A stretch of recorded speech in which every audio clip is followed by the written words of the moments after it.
This murderer is about to escape by mailing himself out of prison. And you know what? He will get away with it. The prisoner who is about to escape is this guy, Richard. And Richard has a problem. He wants to be rich really, really bad. So one day in 1987, Richard breaks into a warehouse. He's looking for things he could sell, like tools. And he's doing all this in broad daylight, while the workers are still inside. Anyways, while he's looking around and taking things, one of the workers notices him.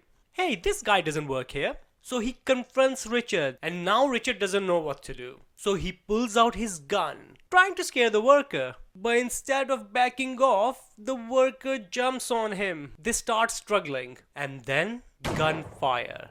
Richard shoots the worker and runs, leaves the warehouse. Unfortunately, the worker dies. Now police are looking for Richard, and they find him very quickly. So boom, he gets arrested. They take him to the police station and lock him up in a cell. And now they need to question him. So they leave him in an interrogation room, waiting for a detective to come. He's sitting on a metal chair and his hands are cuffed. And while he's waiting, he starts looking around the room. And then he notices something. A window. And he comes up with this crazy idea. Now Richard has always kept a lip balm on him. I'm guessing he's dry lips kind of guy? Anyways, he takes the balm out of his pocket, rubs it all over his hands, and then he slips the cuffs off. He grabs the metal chair and smashes it into the window, and he escapes. But again, he gets caught within hours, and he gets life in prison. But it doesn't end here though. They move him to a high security prison. But surprisingly, Richard changes. He becomes a model inmate, calm, follows all the rules, and soon enough, they give him a job in a warehouse inside the prison.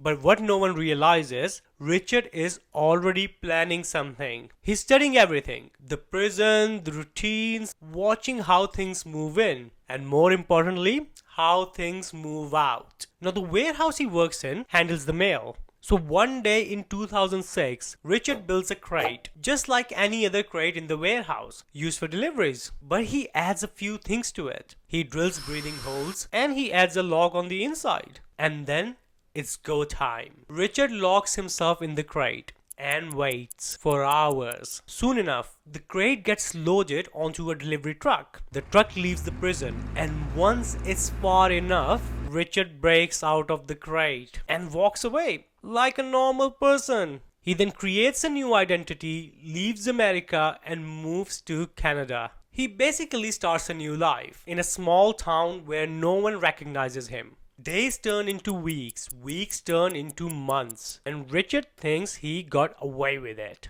Until one day in 2007, Richard is driving, and out of nowhere he gets pulled over by a cop. It's just a routine stop, nothing major. But while the officer is questioning him, something doesn't add up. The officer gets a bad feeling about him. But you can't really arrest someone just because you've got a bad feeling. So he lets Richard go. Days go by, but the officer can't shake that feeling. So what does he do? He starts looking into Richard. And that's when he realizes Richard is a wanted man in the US. So boom, he gets arrested again. And this time, he's sent back to a high security prison in the US. Richard is now in his mid-60s, and he's still in prison. Do you think he's planning his next escape? Drop your thoughts in the comments, and follow for more crazy stories like this.